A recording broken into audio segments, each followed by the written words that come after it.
तूफान से तो परिंदे बच गए, पर किस्मत उन्हें एक ऐसे जल्लाद के सामने ले आई जो रहम करना नहीं जानता। जंगल की इस काली रात में अब एक खूंखार शिकारी मौत का फरमान लेकर आ चुका था।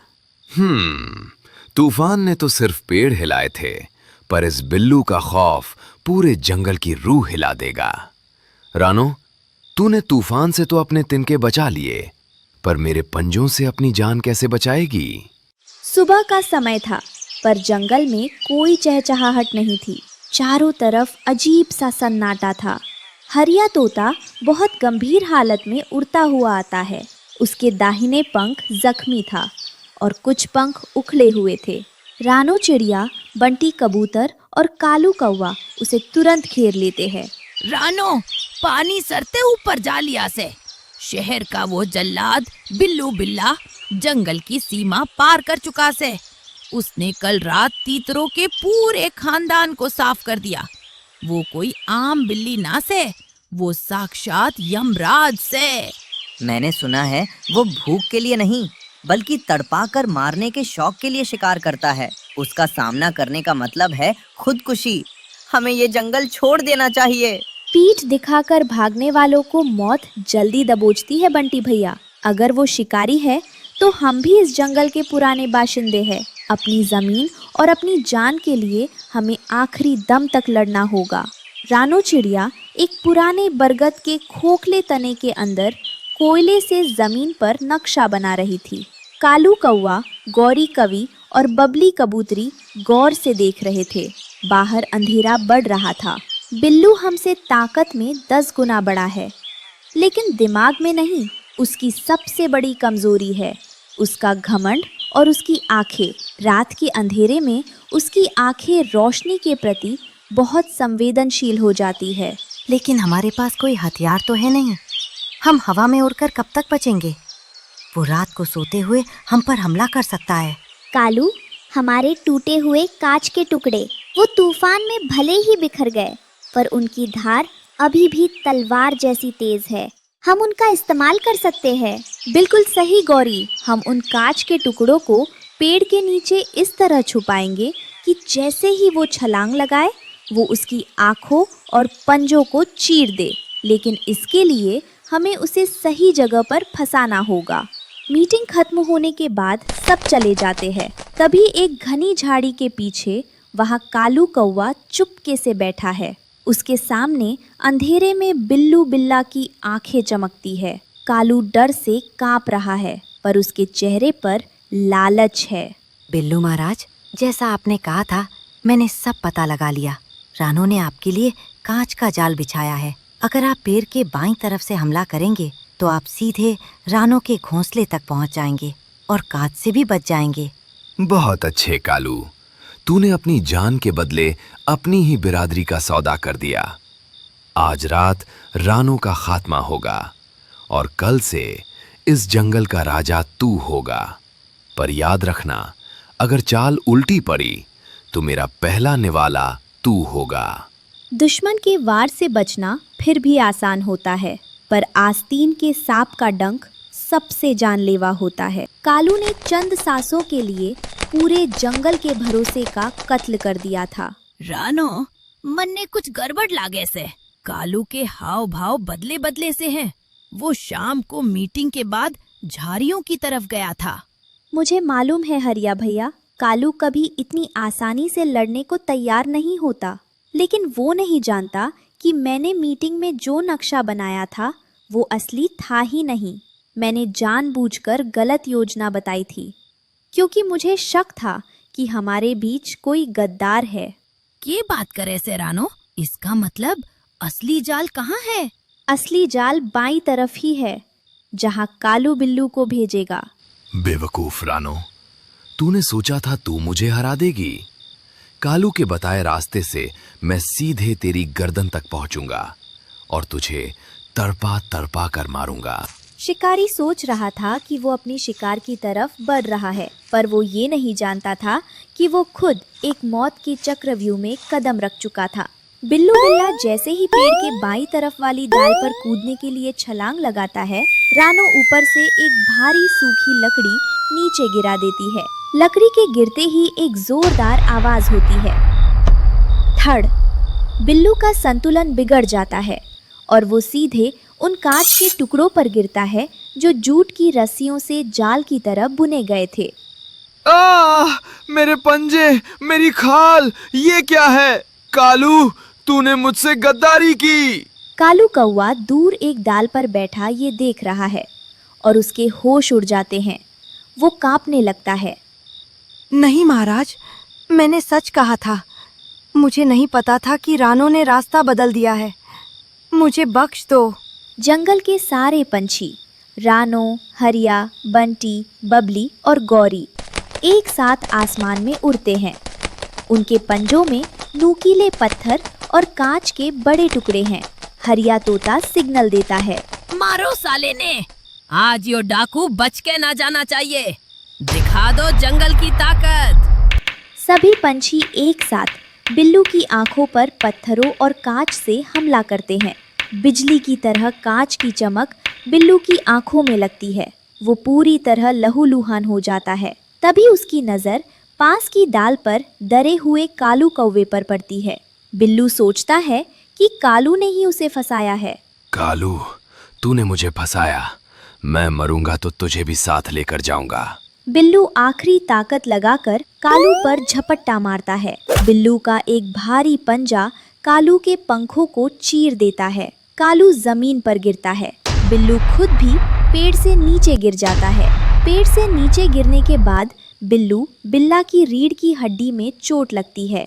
वो बुरी तरह जख्मी है। उसके शरीर से खून बह रहा है। जंगल के सारे पंछी उसके ऊपर मंडरा रहे हैं, जैसे चील मंडराती हैं। बिल्लू, ये जंगल हमारी माँ है। यहाँ की मिट्टी में शिकारियों का घमंड दफन करना हमें अच्छी तरह आता है। अगर दोबारा इस जंगल की तरफ आंख उठाई तो जिंदा वापस नहीं जाओगे। बिल्लू बिल्ला अपनी बची कुची जान बचाकर लंगड़ाते हुए शहर की तरफ भागता है। उसकी रीढ़ और आंखें हमेशा के लिए खराब हो चुकी हैं। कालू, तुमने हमारे साथ गद्दारी करके अच्छा ना किया।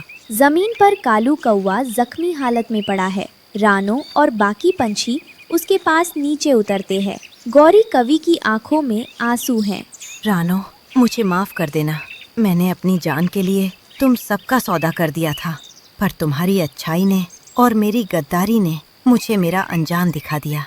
मुझे माफ। कालू बेहोश हो जाता है। उसके पंख ठंडे पड़ जाते हैं। जो अपनों से गद्दारी करता है, दुश्मन भी कभी उसका सगा नहीं होता। कालू का अंत दुखद है, पर ये घमंड और लालच का यही अंजाम होता है। सुबह का सूरज उग रहा था। आसमान लाल और सुनहरे रंग का है। रानो चिड़िया, हरिया तोता, बंटी, बबली और गौरी पेड़ की सबसे ऊंची डाल पर बैठे हैं। जंगल में अब खौफ नहीं, बल्कि एक नया गर्व है। रानो, आज तूने साबित कर दिया कि ताकत जिस्म में नहीं, बल्कि सही रणनीति और इरादों में होती है। आज से हम दिखावे के महलों के पीछे नहीं, बल्कि एक दूसरे की ढाल बनकर जिएंगे। घमंड और गद्दारी की उम्र बहुत छोटी होती है, पर एकता और सूझबूझ के आगे बड़े बड़े सूरमा भी घुटने टेक देते हैं। बिल्लू बिल्ला का खौफ हमेशा के लिए दफन हो गया और घोंसला नामा के इस नए साम्राज्य में फिर से आज़ादी का परचम लहराया। शिकारी के जाने के बाद जंगल में शांति तो थी, पर किस्मत ने उनके रास्ते में एक नया मोड़ ला दिया था। इंसानों की छोड़ी हुई एक चीज अब परिंदों के लिए एक नया आशियाना बनने वाली थी। अरे हरिया भाई, यो देखो, यो क्या चीज है? इतना बड़ा, काला और लोहे जैसा सख्त। क्या ये इंसानों का कोई हथियार है? ना भाई बंटी, यो तो इंसानों का पैर का जूता से। पर भाई, यो कती लोहे की ढाल जैसा मजबूत से। इस पे तो चील के पंजे और बिल्ली के नाखून भी असर ना कर सकें। ये सिर्फ जूता नहीं है हरिया भैया, ये हमारे लिए एक अभेद्य किला बन सकता है। इसके मोटे चमड़े को कोई भी शिकारी जानवर फाड़ नहीं सकता। अगर हम इसे पेड़ की सबसे मजबूत डाल पर टिका दे तो ये जंगल का सबसे सुरक्षित घर होगा।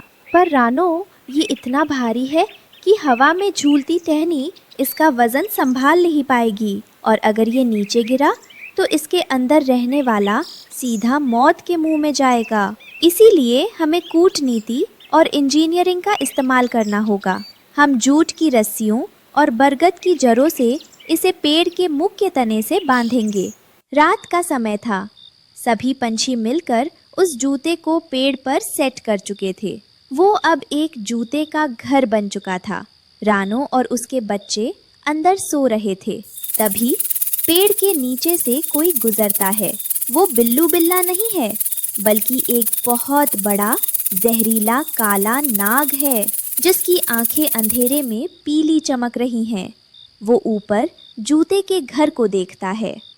सू सू बिल्ली के बच्चे को तो इन परिंदों ने हरा दिया, पर इस काले नाग के जहर का कोई इलाज नहीं।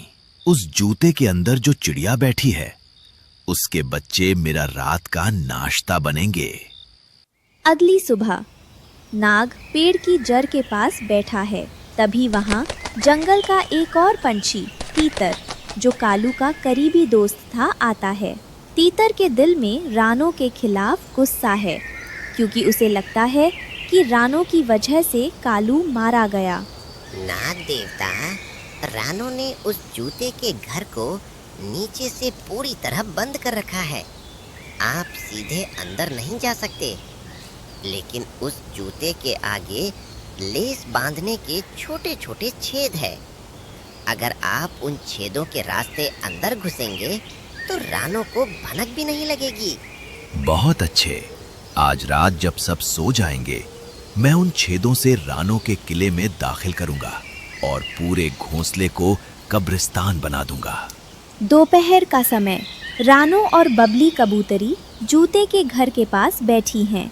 रानो उन छेदों को देख रही है जहाँ से फीते निकलते हैं। रानो, ये छेद खुले हैं। क्या तुम्हें नहीं लगता कि यहाँ से कोई छोटा सांप या बिच्छू अंदर आ सकता है? मैंने पहले ही इसके बारे में सोच लिया है बबली। हम इन छेदों को खुला नहीं रखेंगे। हम शहर से लाए गए नुकीले लोहे के तार और बबूल के कांटे इन छेदों के अंदर इस तरह फिट करेंगे कि बाहर से जो भी घुसने की कोशिश करेगा वो सीधे उन कांटों में फंस जाएगा। काला नाग धीरे धीरे पेड़ के तने से लिपटते हुए ऊपर चढ़ रहा है। वो सीधे उस भारी फौजी जूते के पास पहुंचता है। वो सामने के मुख्य रास्ते को बंद देखकर मुस्कुराता है और पीछे के उन छोटे छेदों की तरफ बढ़ता है। बेवकूफ चिड़िया, तेरा किला ही तेरी कब्र बनेगा। नाग जैसे ही अपना सिर उस छोटे छेद के अंदर डालता है, अंदर छुपाए गए बबूल के जहरीले नुकीले कांटे और लोहे के तार सीधे उसके फन में धंस जाते हैं। Click snap. मेरा सर! ये क्या है? इसके अंदर तो कांटे हैं। बचाओ! नाग के चिल्लाते ही रानो, हरिया तोता और बंटी कबूतर तुरंत बाहर आते हैं। पकड़ो साले ने। न्यू सोच रहा था कि जूते के छेद ते चोरी छिपे घुस जावेगा। मारो पत्थर। बंटी और गौरी ऊपर से भारी पत्थरों की बारिश नाग के शरीर पर करते हैं। नाग दर्द से छटपटाता हुआ पेड़ से नीचे गिरता है।